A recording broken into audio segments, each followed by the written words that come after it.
I could have said, "Well, so long's about Ricky. Never mind, he's trash." I was like, I could have said that. That would have really. But I didn't. I said, now I listen and laugh. This is the 19-year-old Serenity Childs and 18-year-old Brianna Sinai Ware Hall. Two young women whose lives came to a sudden end after they were gunned down protecting each other and later buried side by side.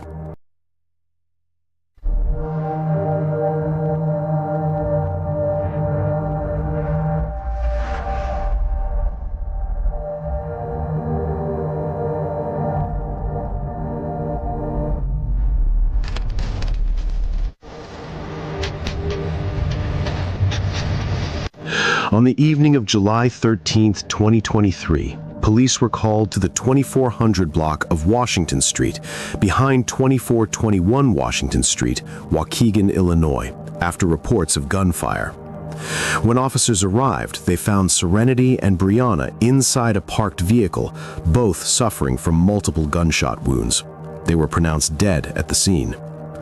What should have been an ordinary evening between best friends became a moment that shattered two families and an entire community. And the most disturbing part is this: the danger didn't come out of nowhere. It had been documented, reported, and legally restrained, because one of these young women had already tried to escape the violence, and the other refused to leave her side. But before we get there, we have to go back to who Serenity and Brianna were before the fear, before the court orders, and before the moment that bound their names together forever. If it were good to have a nigga you could run to, cry on, confide and be your lover and your friend too. That shit hit different when it's genuine. To love someone who love you more, like Martin DeGino when he bought her that Benz. Nowadays it be the bitch playing the nigga role. You would've thought I was pregnant with an 18-year-old. The way I thought these niggas spit them out and chew them up. You gotta play the game of baby, it's gonna eat you up. I hate to treat a nigga exactly how he did me. Cause when I'm done, he gon' feel it in his chest and knees. I'ma look you in your eyes like, nigga, please. See, I told you when it's my turn, I'ma make you bleed. See, I told you when it's my turn, I'ma make you bleed. I deserve better than somebody else. Baby, I deserve better. This is the life and death of Serenity Childs and Brianna Hall. Serenity Desire Childs was born on July 19, 2004. She was living in North Chicago, Illinois, and she had the kind of presence that people remembered long after she left a room. Family and friends described her as bright, loving, and deeply compassionate. Serenity wasn't loud or attention-seeking. She didn't have to be. Her warmth drew people in naturally. She was the kind of person who checked in on others, who noticed when someone was struggling, and who gave pieces of herself freely. And nowhere was that more visible than in her love for music.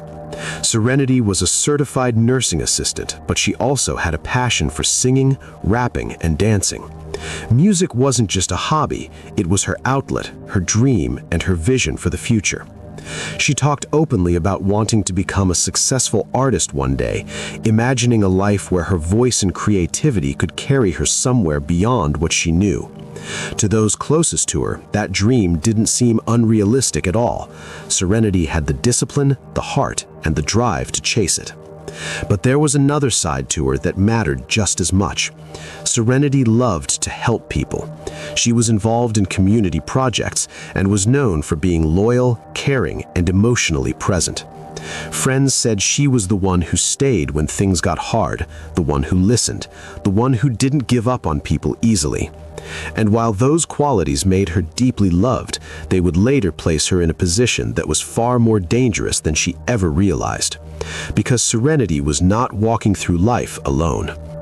Brianna Sinai Ware Hall was 18 years old, living in Waukegan, Illinois, and she carried her own kind of creative spark. While Serenity poured herself into music, Brianna expressed herself through fashion and design. She loved to draw, sketch, and create her own clothes, often imagining designs that reflected her personality, bold, expressive, and unique. Friends and family described Brianna as smart, adventurous, and generous. She had a big heart and a big personality, someone whose energy filled a room the moment she arrived. Brianna loved to travel and explore new places, and she talked about seeing the world beyond Illinois. She wasn't content with staying still. She wanted experiences, memories, and stories. And standing at the center of many of those plans was Serenity, because when Serenity and Brianna met in high school, they didn't just become friends, they became inseparable. They shared interests, dreams, and emotional space. They supported each other through school, work, and personal struggles. Friends described them as like sisters. They even called each other twin, a nickname that reflected how closely their lives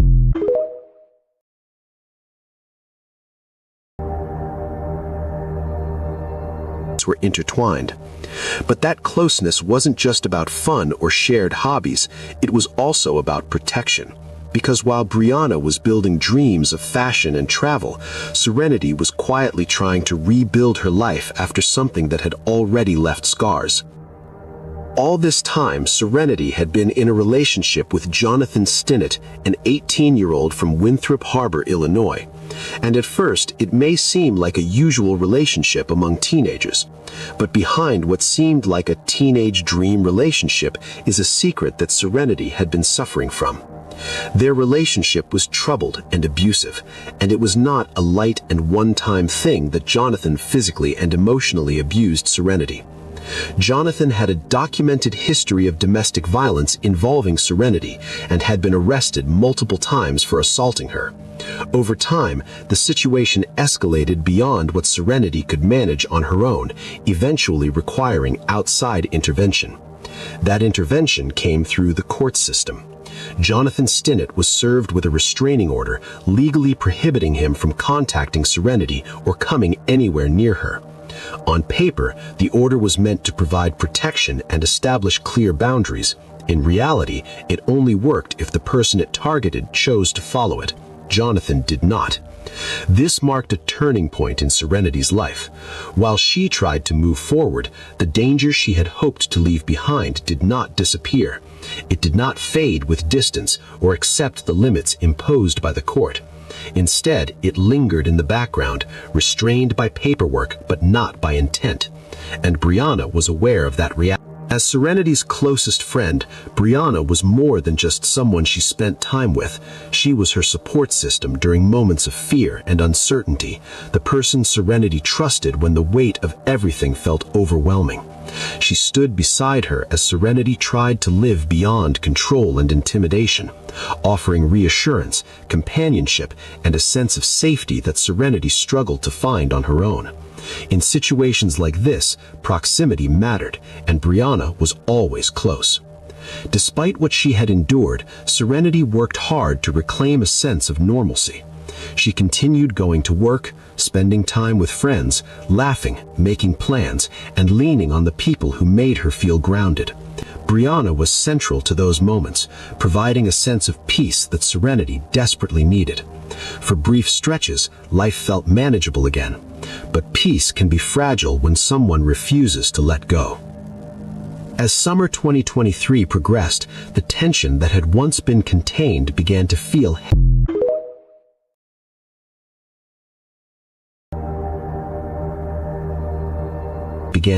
heavier. The restraining order did not erase Jonathan's fixation, it merely documented it. On Wednesday, July 13, 2023, Serenity and Brianna made plans to spend time together after work. There was nothing unusual about the decision. There had been no argument, no confrontation, and no indication that danger was imminent. They drove together to a parking lot at 2400 block of Washington Street, behind 2421 Washington Street. They were pronounced dead at the scene. The setting was familiar, the conversation casual, and the atmosphere calm. What they didn't know was that someone who was not supposed to be there had already begun moving towards them, and that person was not there by accident. His presence at that location at that time was deliberate. He went where he knew Serenity would be, and he arrived prepared to do something irreversible. While Brianna and Serenity were talking, Jonathan Stinnett approached their vehicle. He was there despite the restraining order, despite his documented history of abuse, and despite the legal consequences that awaited him for violating the court's directive. As he walked towards the car, he was armed with a 9mm handgun. As Jonathan closed the distance between himself and the car, nothing outwardly signaled what was about to happen. There was no shouting, no warning, no moment where Serenity or Brianna had a chance to react. The escalation was immediate, violent, and final. And just like that, the danger Serenity had been trying to outrun, the speed of the escape would later become one of the first details investigators focused on, because it showed that this was not a moment of panic or confusion. It was a departure already anticipated. Who else you see with him besides me? Me. Who? Yeah, when you with me. You don't see that nigga with no other bitch. You really thought you ate? Give me that fucking plate. As officers arrived in the parking lot, they located a vehicle parked near the building. Inside the car were two young women who had been struck by gunfire. Both victims had suffered multiple gunshot wounds, and the severity of their injuries was immediately apparent. And Brianna Sinai Ware Hall, 18, were pronounced dead at the location. Multiple 9mm shell casings were recovered near the car, confirming that several shots had been fired at close range. What had initially been a shots fired call had now become a confirmed double homicide. As officers worked the scene, witness statements began to shape the early timeline. Several people reported seeing a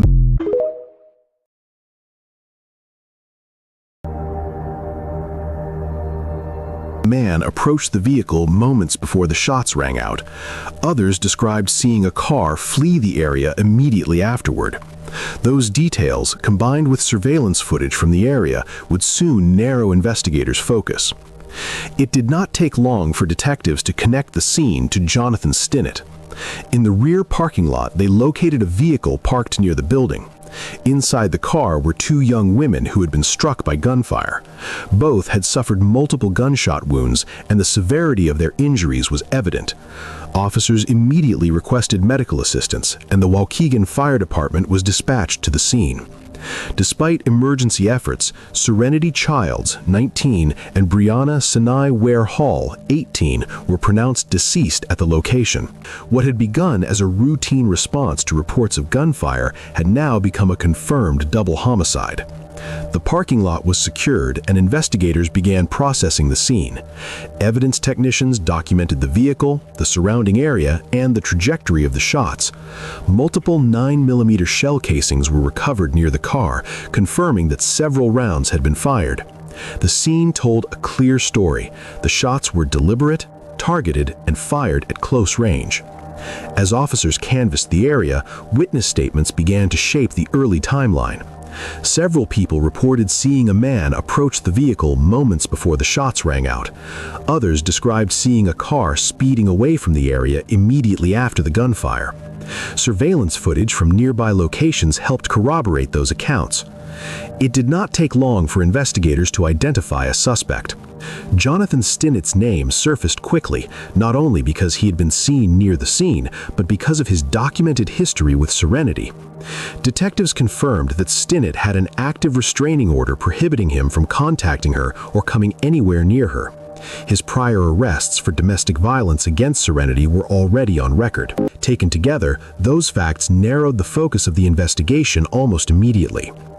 And as detectives worked to locate him, another critical detail emerged. Jonathan had fled the state. Through coordinated efforts between agencies, investigators tracked Jonathan Stinnett to a residence in Kenosha, Wisconsin. There, he was taken into custody by the Kenosha Police Department, along with the individual who had assisted him in fleeing the scene. There was no prolonged standoff, no confusion about identity. Jonathan was arrested, and soon after the arrest, a shocking turn of events happened.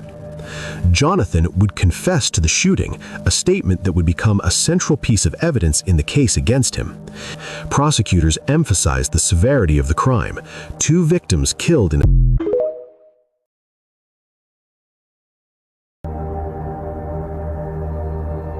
single attack, multiple gunshot wounds, an active restraining order that had been deliberately violated, and a documented history of domestic violence that preceded the killings.